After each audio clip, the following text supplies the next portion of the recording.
But we are so good at sacrificing that it is hard for us to transition, even when we're blessed, not to have to be in that mode anymore. You know, what I call survival mode. In your survival mode, fine, have the scarcity mindset to, all right, I need to just survive this. But after that, then what? Right. That's. Hey everyone, I'm K.A. Will. And I'm Gabby. And we are K&G Culture. And as you know, we just took that name because we realized that we're responsible for the culture we have in our household, that we experience in our marriage, our decisions, our finances, our beliefs. So we are responsible for those things that impact our culture, impact how we engage each other. And we hope that this inspires conversation for you guys as well as you watch this podcast. Anything else? No. Thank you guys for joining all the time. We appreciate the feedback. We appreciate the views. Our goal is to help inspire conversation within marriages and relationships, so that we can all learn from each other. So.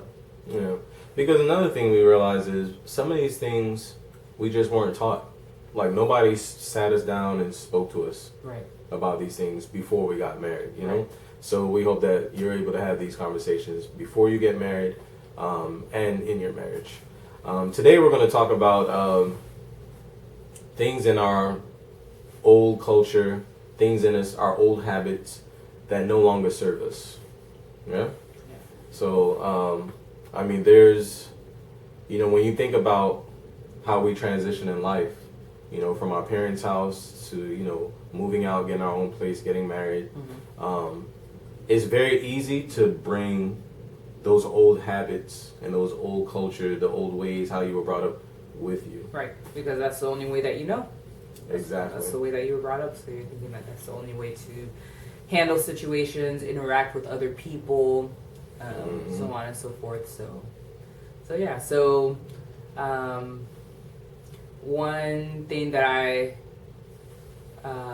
think is important is just to recognize that, okay, this is a habit or this is a value system that no longer serves me. Like, this is not, I'm in a different space, or maybe it helped me back then, but then now it's time to move on to something different or better.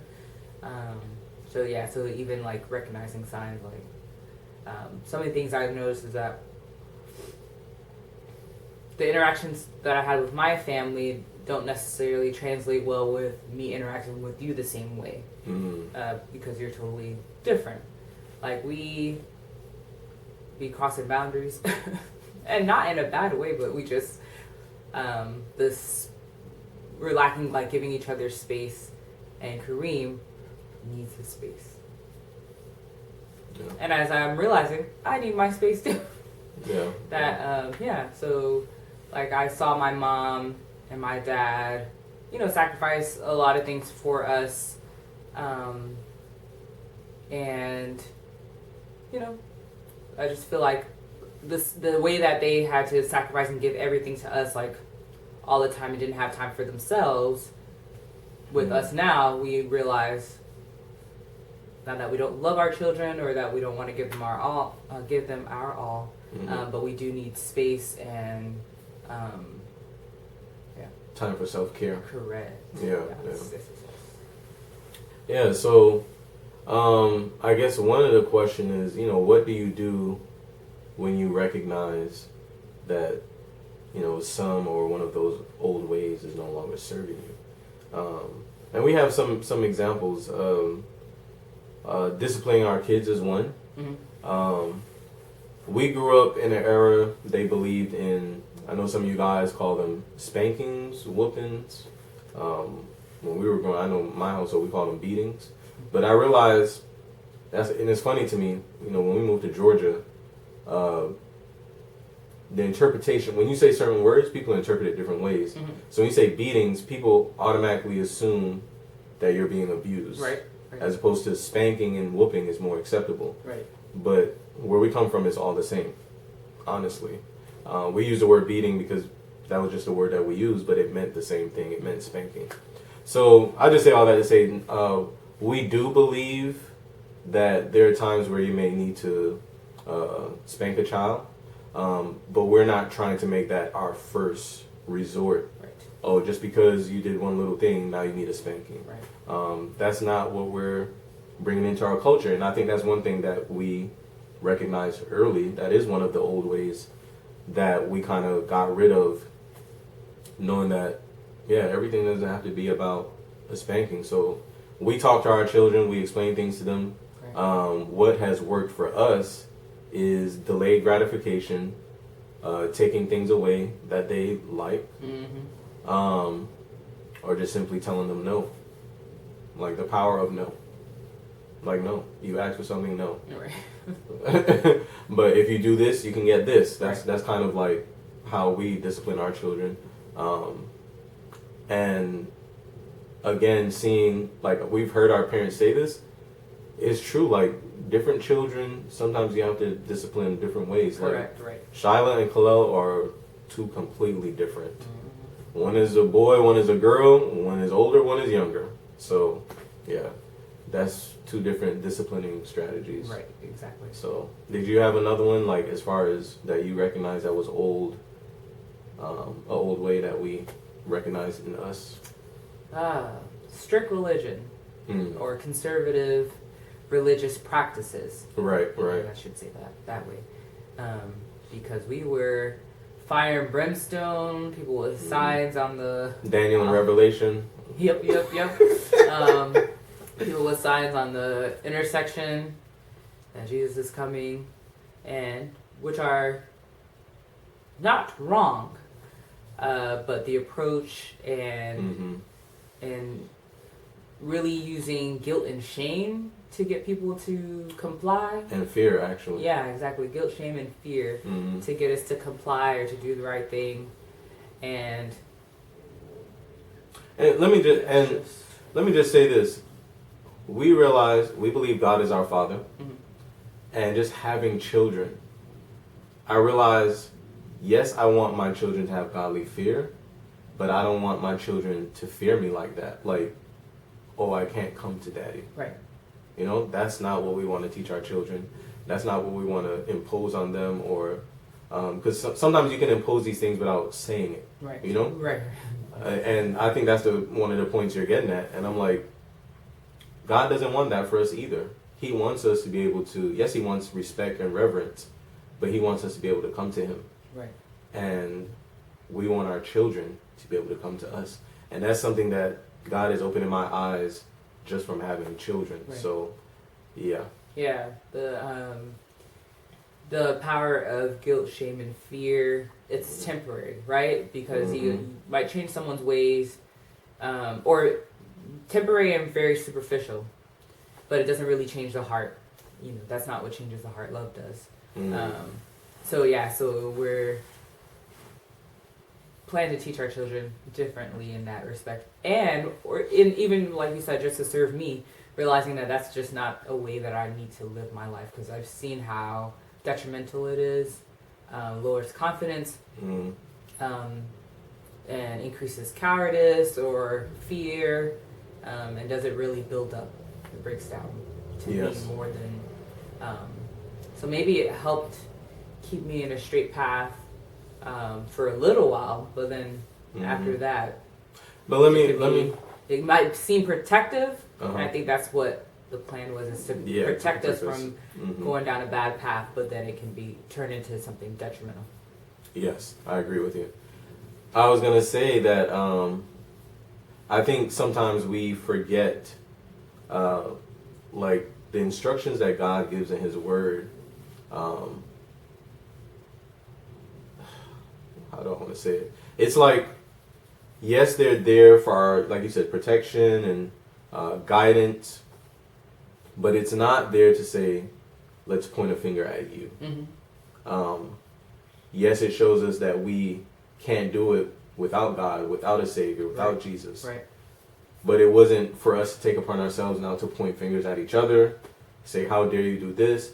Because we've all fallen short, you know? So, yeah, one of the old ways, just to wrap our bow around this, why we even brought this up as far as recognizing old ways and patterns that don't serve us anymore.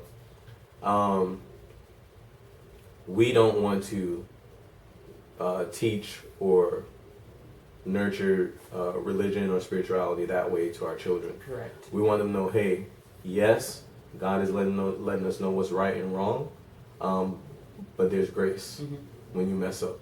Like, we love you even if you made that bad choice or made that bad decision. We want you to make better choices in the future. Sure. We don't want you to go down that path. So, and I think that, along with letting them know it's there for guidance, but God also wants you to have relationships. Right. He wants it to be relatable. Like, if you can't explain your relationship with God and the ways that we live without being relatable, then what's the point of having it? You know? So that, with the fact that he wants us to be relatable in a way that it's attractive. Because when you think about, like, the ways of Jesus, he did it with things that people can relate to. He talked about nature. Look at the tree and the branches. He talked about your cattle. What if your cattle fell into a hole? This, that, the other. Right. He did things these were everyday things that these people knew and could relate to. So how are we being relatable to our children? And I think sometimes we think about how it was relayed to us and think, oh, it's going to work with this next generation. No, we have to find the things that they relate to. Right. Yeah. Well, it's another thing or something that you grew up with that you're like, I don't need this anymore. Oh, you mean for me? Mm-hmm. Scarcity mindset. And I'm thinking about it, and we talked off camera, and it's just going over in my mind. I really think we can do like 2-3 videos just on scarcity mindset. You know, like, for me, I'm realizing that we as a people, our culture, Black, West Indian, we are good at sacrificing. We're good at saying, hey, let me sacrifice this, like the example you used earlier. With our parents, they sacrifice so that their children, could have more. The problem with that is we saw our parents do it, and now we do it. To the point where it's like, okay, it's okay to sacrifice, but how much should we be sacrificing? And I say that in love, meaning, like, if I'm sacrificing to the point where it's harming me, is that really helping my children? Shoot, let me give an example. Go ahead. So when I said earlier about crossing boundaries, I think what I meant was lack of boundaries for oneself. So my mom worked 2 full-time jobs in 2 different cities across Atlanta, like from one side of 285 to the next. How many years did she do that? Oh, goodness. It's like over 2 years. Yeah, over 2 years. And then, like, would cook, clean, do all these things. I don't know when she had time for herself, but God bless her. And this is not a shade, but I noticed that she didn't have patience for us, right? Because I'm pretty sure it's because she didn't have her boundary of this is my time, or I've sacrificed enough and let me take care of myself, having that boundary of taking care of herself. And so sacrificing was good until maybe it turned it, again, protective for a while, and then it became not great because then lacked patience on us, and we're like, what's wrong? What did we do? And it was more of of her own struggle, but it might have been projected on us because maybe she didn't have another outlet or something like that. Yeah. But go ahead. No, that was a perfect example. Because I think scarcity mindset, like I said, I know we can do so much more in this, but really quickly, scarcity mindset has 2 sides. One is when it's absolutely necessary, and the other is just the mindset itself, like mentally. Because there are times where you have to say, all right, it's rice and noodles, rice and beans, like we're not going out to eat. We can't go to the movies. We can't because we're in a certain situation for right now. Mm-hmm. What I realize is it's hard for us as Black people to transition out of that, even when we no longer need to eat the rice and beans. We no longer need to say, "Oh, let's save money and not go to the movies or not go out and for recreation or entertainment." Mm-hmm. Taking time to drive a far distance, maybe to visit someone or go on vacation. Right, yeah. You know what I'm saying? So the scarcity mindset, and this is, like I said, this is just the tip of the iceberg when it comes to that. But we are so good at sacrificing that it is hard for us to transition, even when we're blessed, not to have to be in that mode anymore. What I call survival mode. Mm-hmm. In your survival mode, fine, have the scarcity mindset to, all right, I need to just survive this, but after that, then what? Right. We have a hard time transit. The example you just used, our parents came to this country, worked hard. Basically all of 4 of our parents now are retired, basically. Mm-hmm.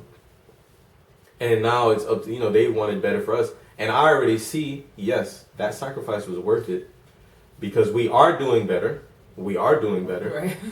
But now in our mindsets, it's like, man, I have to get out of this because, like you said, we brought it from their household. Mm-hmm. That's what we saw, the scarcity mindset. And scarcity mindset doesn't have to be taught.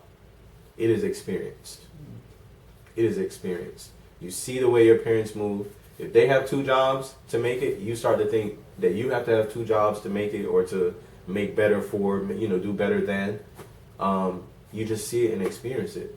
So now I'm realizing there's still ways in me that I'm fighting, like, bro, God got you on this. He blessed you with this. Mm-hmm. That the way you're thinking about this right now is scarcity. There is no scarcity. There is abundance. Mm-hmm. How do we transition our thought process and our way of life from scarcity mindset to the abundance mindset? Because, yeah. So, yeah, that's another one that we are trying to let our children know. Like when you're trying to, even a simple thing is like saving food. Like you just cooked food today or you just bought some food and you're like, is this leftovers or let me just go ahead and eat it now? Oh no, I'll save it for tomorrow. If you're hungry now, what are you saving for tomorrow for? Like the Lord is going to bless you to eat food tomorrow. That's me. Be planning out my meals. Like, oh, this is going to be good tomorrow. No. And you hungry now. What? That is scarcity mindset. How about this? Till this day, if I get a quesadilla, I'll eat half now and save the other half for later. Even if she can eat the whole thing now.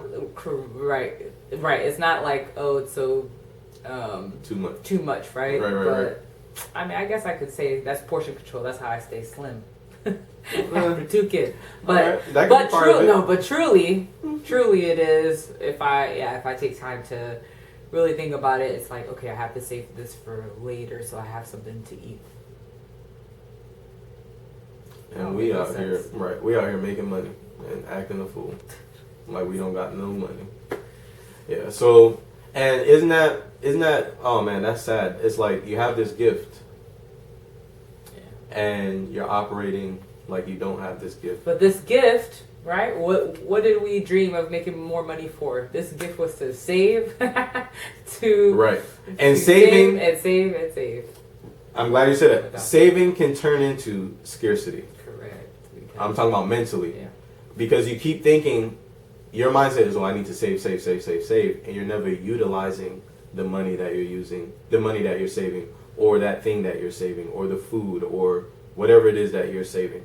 So savings isn't always positive if the mindset is wrong. Saving can be out of scarcity. You think that you don't have, so you have to hoard. Because saving it really means hoarding when you're not utilizing it at the right time and place. So, man, old habits and ways we got to get rid of. I'm smiling because I'm like, who? Even though we chose this topic, I definitely did not ask to be displayed on the displayed or expressed? Exposed. This is your exposure. Make it happen, girl. That is funny. But nobody asked you to say that, though. All right, so my quesadilla. you mentioned the quesadilla. So, all right, so recognizing that your old ways, one, don't serve you anymore. One is recognizing it. Two is learning the new ways. Right. Exploring and say, what are some new ways? What are some different things that we can do? And you can maybe think of, I don't know if you have any you want to talk about, you can think of. Oh, yeah, parenting. That's So, like a big thing. Yeah. Like, I know there's a lot of parenting styles, but just at least researching and seeing the alternatives to something that you're trying to go away from. And I've realized with the kids, you have to use different parenting styles with the same problem. It's like same situation. Don't do this. If you do this, this is going to be the result. How about using distraction, negative reinforcement, and then but I'm just saying, like, there's different.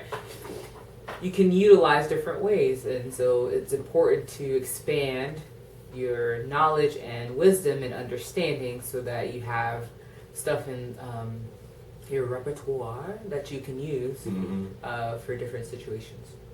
Yeah. Yeah, so really researching and just getting more knowledge. Yeah, so two is exploring and learning new ways once you realize that some of these old ways aren't serving you anymore or beneficial to you. And then three, which is the last point, I would say is planning to embrace those new ways. Because it is very easy once you say, oh, I'm not going to do this anymore, I'm going to do it this way. And then a situation happens and you find yourself sliding back into your old habits of your old ways of doing things. Like, no, I need to embrace. I said, okay, this is a new way I'm going to do it. I need to embrace it. There's no special circumstances like, oh, let's use the old way. No, embrace it and see what happens. Right. Because you'll never know how it's going to serve you unless you try it in all these situations. Right. And speaking to me, being okay with it not working out the first time when you try something new. Yes. And be like, good one. All right, no, I'll go back to what I was doing because that was working. Right. And it's not that it was working, it's that we were familiar with familiar territory, how it felt. We were familiar with the results. Right. So it's not that it was working just because it was familiar. So you better preach. I like that point though that you said, because we're good for that. Oh, I'll try something new one time. If it don't work, see, I knew it wasn't going to work. That's not how things work. It's all about me. I would say try something at least 3 times. Yeah. And at least. We talked about this when we were talking about either like changing some stuff in our marriage or me trying. Okay, so like there are things that Kareem took over, but of course we have to share the burden. So I was like, oh, okay, I'll do this. And I'm like, listen, everything's going to crash and burn when I try it or do it my way, but that's okay because we're trying to build something new. So being okay with it not feeling great, it might go wrong, but if you truly believe that this is a better way for you, a different way for you that'll get you where you need to go, whatever goal or growth, that being okay with trying it out and waiting to see the result too. Yeah. Because I'm good for that. I'm like, oh, this didn't work the first time? Never again. Oh, yeah, that would be a good topic about the gift of failure. Yeah, we can do that one another time. Yeah. That's a good one. So yeah, guys, we hope that this has been beneficial. This will cause some engagement and cultivating, conversations in your household. I'm K.A. Will. And I'm Gabby. And we are K&G Culture. Go create your culture.